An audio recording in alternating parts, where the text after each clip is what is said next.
Thanks everyone for joining us. We still have a number of people filing into the room here, so we'll go ahead and get started in about 1 minute.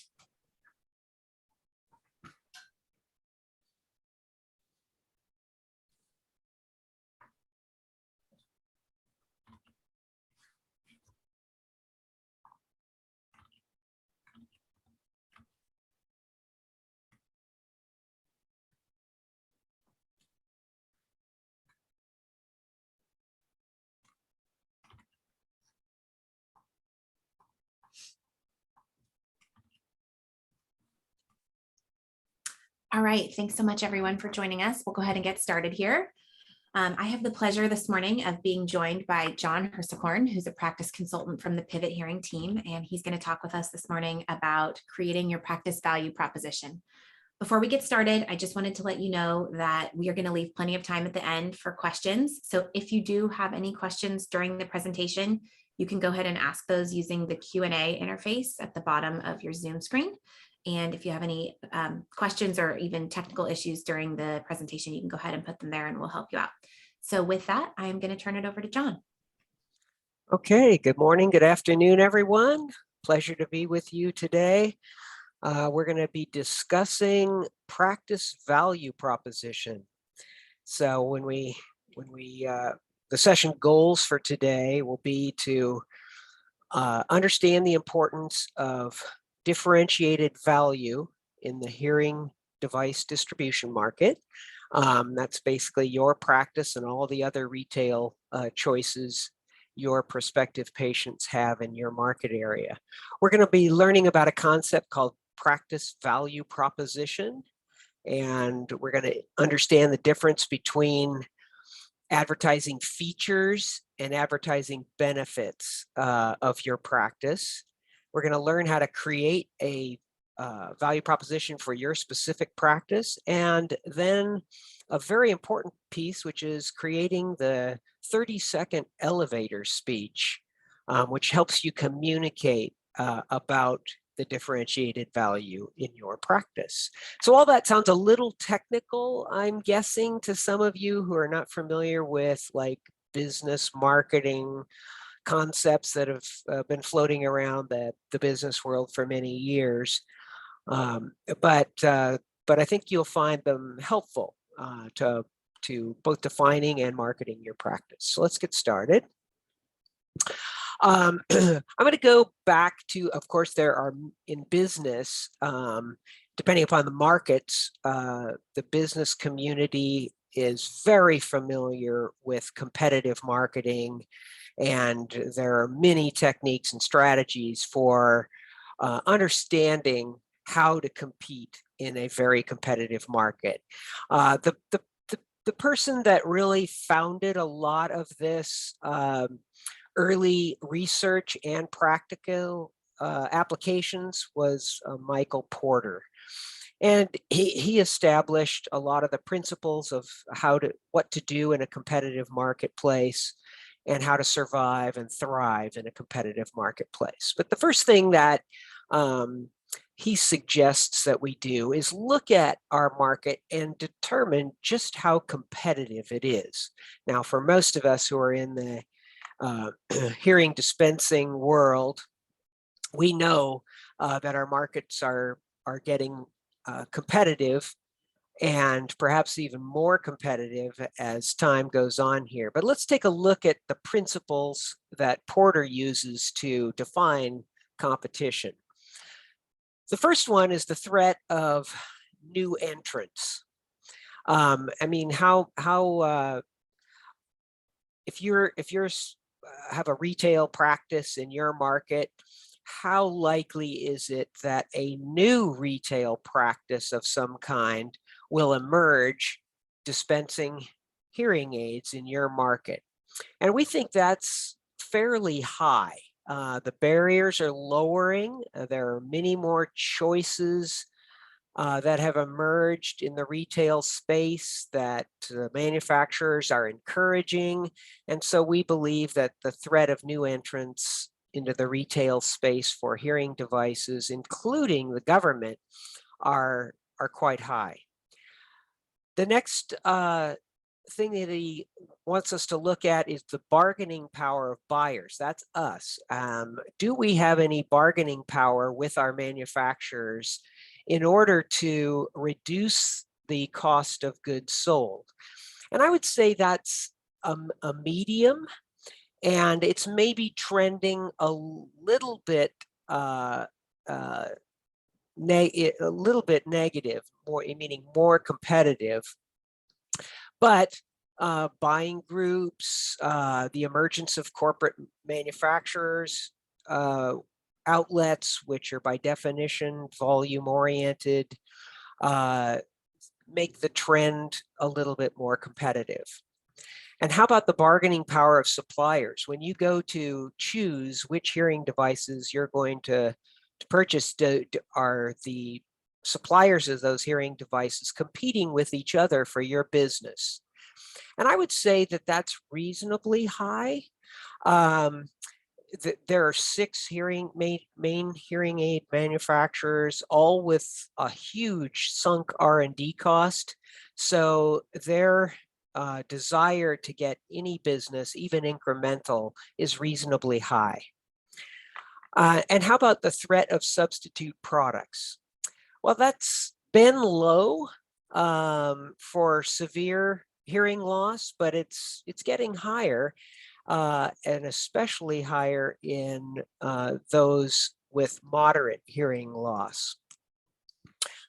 And then how about the rivalry amongst competitors? I would say it's medium. It has been medium, but it's getting higher with the number of retail choices that are available to patients. So I think the result is the hearing aid dispensing market is trending towards being more competitive. And I think most of us feel that as we manage our businesses. So what are our potential strategies? Well, according to Porter in his early research, his early marketing research, he said there's really 3 strategies which you can pursue. One is the focus strategy. In other words, you offer the same basic product, services, and benefits, but you market it to an unserved segment of the market. For example, let's say that you are a hearing practice and all you wanted to do was market to patients with tinnitus. Okay, that's one strategy, and it is a subsection of the market. But would you really be successful? And we've kind of concluded, as most of you have, that sub-focusing on the hearing loss market leaves you with segments that are too small to produce a successful business. The next one is cost leadership. Well, for an independent, that's generally not chosen. And of course, as we all know, emerging in the space has been several options for patients that do focus on cost leadership, namely the big box retail outlets who are now dispensing hearing devices. Their sole focus is to do so with the lowest possible cost. And so we generally in the independent world are not trying to compete with the Costco's. We want to offer an alternative that's of value, but we're not really trying to offer the lowest possible price. And the last way that Porter offers to deal with a competitive market is through differentiation. In other words, you deliver product, service, and benefits that exceed those of competitors and represent a value to a very specific patient market segment. And that's really, for the independents, that's the segment that really wants true service. Most of the other retail choices offer somewhat less service in exchange for a lower price. Let me give you an example of some differentiation. You know, as most of us know, most cars are 95% alike. They all have basically the same systems, the same construction, the same mass production, etc. And so in order, if you're in the car business and you want to differentiate yourselves, you need to choose a market segment and some characteristics that differentiate you from all the other brands. Volvo, as most of us are familiar with, has focused on safety. Now, are the cars really safer? Well, they may be, and they may do a few small things to make them safer, but most of all, it's about identifying how they want it to be different and then communicating it. Same with Subaru. Subaru's differentiation is outdoor adventure. Is the car more or less the same as a Toyota or anything else? Yes, it is. But you add roof racks and four-wheel drive to all models, and all of a sudden you have an adventure vehicle, and it basically differentiates itself by focusing on those who want to align themselves with outdoor adventure. And so this what they've done is not dissimilar to what we're trying to do in the hearing dispensing, retail dispensing market. So a value proposition is kind of a technical term, but it basically means it helps you define your differentiated market strategy relative to your competitors. It first identifies who your target patients are. With this, we ask that in your value proposition, or we recommend that you define with as much precision as you can exactly who you're targeting. Now, some practices may target pretty much anybody who has a hearing loss, but others are focused more on the high end, some more on the low end, etc. But anyway, it's the recommendation that you write it down, because those are the people you're going to actually be speaking to. Then, most importantly, you identify 3 to 4 differentiated patient benefits. And a benefit is defined as something valued by the patient. And this is where many of us in the independent hearing care area don't quite put our shoes in ourselves in our patient's shoes as closely as we ought to. For example, if I ask, as we do, many of our clients, what their differentiated benefits are, they will say 30 years of experience. They will say lifetime service. They'll say, we offer different brands.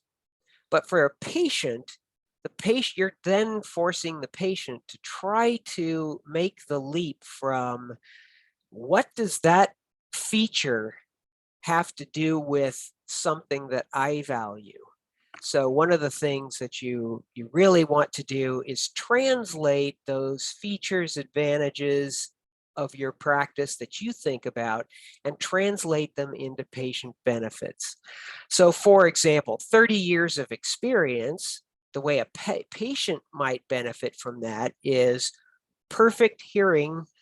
They get fit with a perfect hearing device from your experience. So in their benefit is a perfect hearing aid fit. While you said 30 years of experience, they see it as, oh, I got a perfect hearing aid fit. Another example would be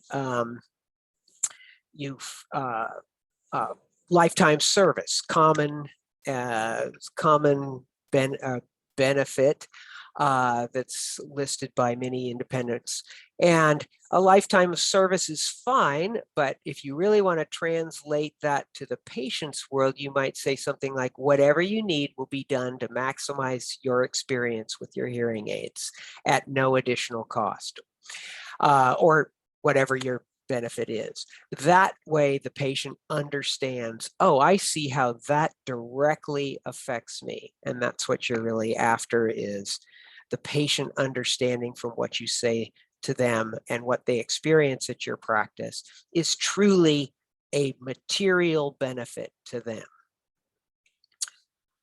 And the final thing in a value proposition is you talk about price. Of course, you could offer an infinite number of benefits to patients, but they might not be willing to pay the price you'd have to charge for them. So it's important to kind of to state how you intend to price and what your strategy is there. Okay, then what we do is we ask you to really think about your practice.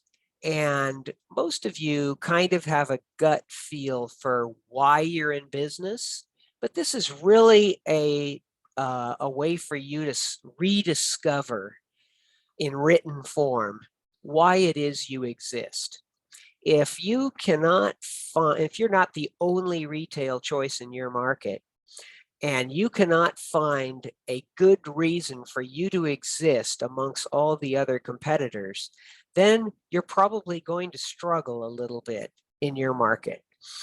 But if you have a very clear reason why you exist, in other words, the things that you offer are both differentiated and valuable to your patients, then you will tend to thrive, because you will understand that these benefits are valued, and you've got a certain set of the target market that also shares that value and will choose your practice for their hearing care, because that's the kind of value proposition that they desire. So we ask you to list your benefits. We ask you to define how they really differentiate from the other retail choices in your market. It could be other independents, but it could be other forms of retailing too, manufacturers, outlets, big box, etc. And so once you have gotten all that information down, then the next important step is to develop a way to communicate it. One of the most common things we see in practices is they have a difficult time verbalizing what is their value. In other words, why should someone come to your practice and entrust their hearing care to you? Surprisingly, I would say 80% of the practices we talk to nothing flows off their tongue. And that's what we really want. We want to take our differentiated value, and then we want to create a way to communicate that. And the reason we want to do that is because we want to be able to communicate that to our patients that come in. We want to give our patients a way to communicate that to their friends and family and network. Very important, that kind of referral aspect. And we want to be able to communicate that clearly and concisely in how we market our practice to the community. It should contain information about your differentiated benefits. It should roll off the tongue, and it should be delivered in 30 seconds or less, which is usually somewhere around 80 words. And this is more difficult than it seems. Usually you have to struggle a little bit, and that's really kind of the benefit of discovering your practice value proposition, is that you have to mull it over. You have to struggle with it a little bit to make sure that you come up with just those 80 words that make sense to you and correctly communicate your practice value proposition. So let's take a look at a couple of examples. Here's Practice AAA. Their benefits are independence or choice, great patient experience, a peace of mind for the patient, and community proven. In other words, they've been serving the community for a long time. What they came up with was AAA hearing centers are a family-owned, independent, and professional local business committed to improving the hearing health of each patient using accurate diagnostic and fitting the best hearing aid device for our patient's hearing loss within their financial means. As a patient, you will be given choice, time, and the opportunity to participate as actively as you wish in all hearing care decisions. Patients will always be treated as a unique person and friend in the community, and we will always try to accommodate each need as if you were family.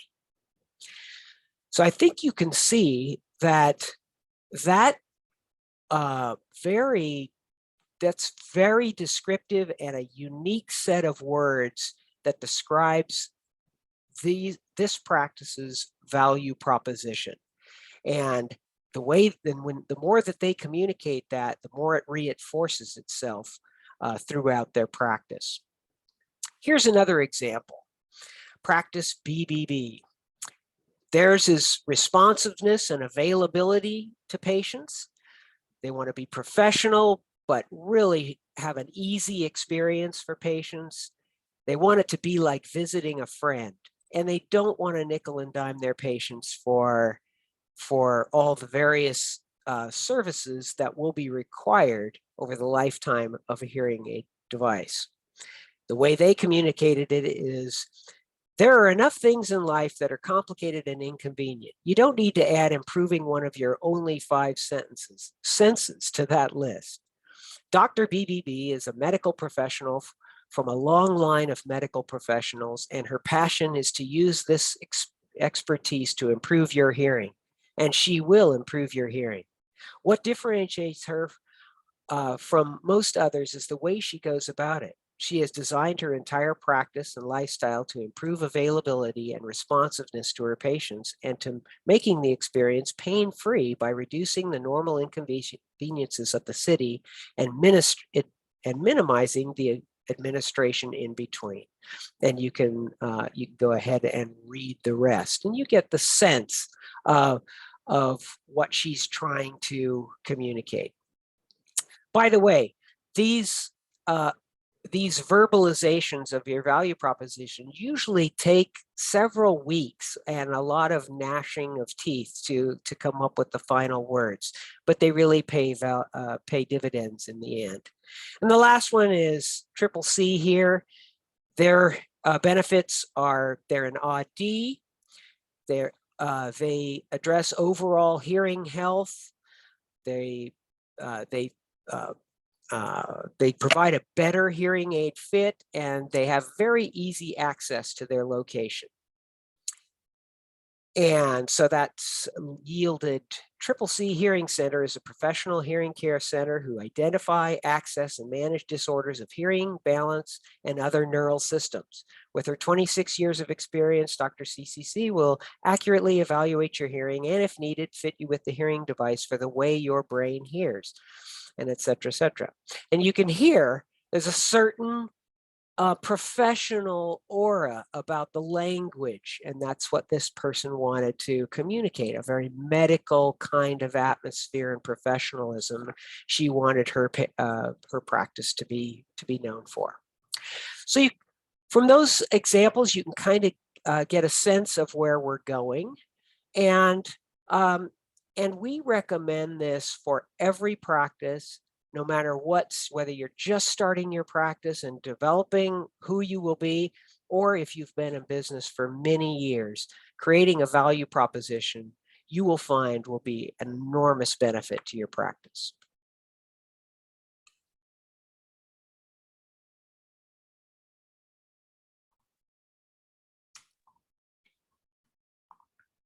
All right. Thanks so much, John. I appreciate that. So before we jump into the Q&A, I just wanted to share our philosophy here at Pivot Hearing, which is that when private practices put patient care and experience at the center and build fortified business models around that, they will succeed no matter the challenges that arise. When you start with patient care, business results will follow. As we wrap up, I want to read our mission statement, which is, Pivot Hearing stands with private practices because we believe they provide the best patient care, and it is our vision to successfully fortify those practices to thrive in their local markets.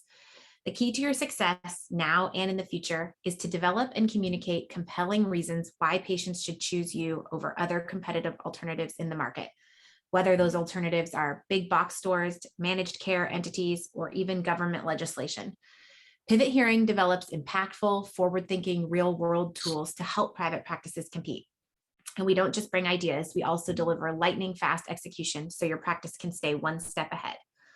We offer practice development services in 3 major categories that you'll see here. Offense, this is how we help you acquire new patients. Defense, these are the ways we help you nurture and engage your existing patient database, as well as defend against any and all competitive threats. And coaching, this is all of the other practice management support we deliver to you and your team. As fellow practice owners and seasoned consultants, nobody offers better thinking around what it's going to take for private practices to succeed in the near, medium, and long term. Nobody executes as quickly on the database decisions we help you make, so things get done well, quickly, and move your business forward. The beautiful thing about our model is that working with Pivot Hearing likely won't cost you anything, and it may even save you money. We offer extremely competitive hearing aid pricing. You retain manufacturer perks and benefits that you already have, and there are no contracts, commitments, or minimums. We'd love the chance to get to know you, your practice, and your market a little bit better to see if we can support you and help you grow. So we'll follow up with each of you after this and invite you to schedule a one-on-one meeting. Okay, I'm going to go to the Q&A now. So this question is, we have a lot of competitors, so I feel like it's hard to differentiate ourselves. Does our value proposition have to be different from others, or can it be similar, but we can just try to reach more people first? Want to answer that, John? Sure. Yeah, there's, of course, many different ways of going about it, and with varying degrees of intensity and whatnot. And I think a lot of practices would feel very similar to this questioner, where how do I differentiate? And I would say, I think fairly confidently that yes, you can differentiate, and that your practice does offer unique value. You may not fully recognize it explicitly, but there's reason that patients are coming to you. One of the ways that we I'll give you 2 ideas. One is, don't just name your competitors. Go to their website, find out how they're communicating to their patients, and see if you can determine what their value propositions are from what we've talked about today.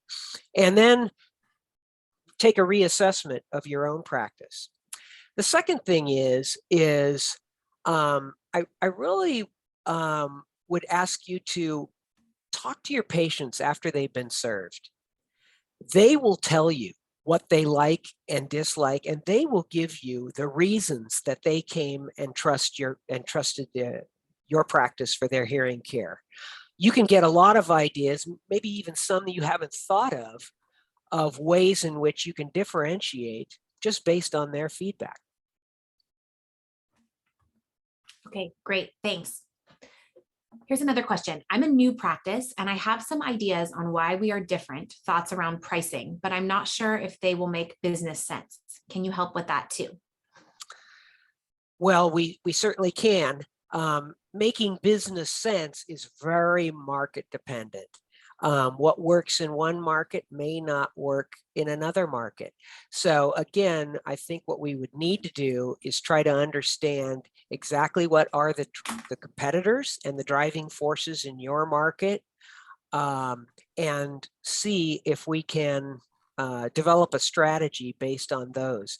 Like some markets, for example, are dominated by one insurance carrier, or one type of retirement community, and of course those markets will behave a little differently than a larger metro market with lots of different patient types.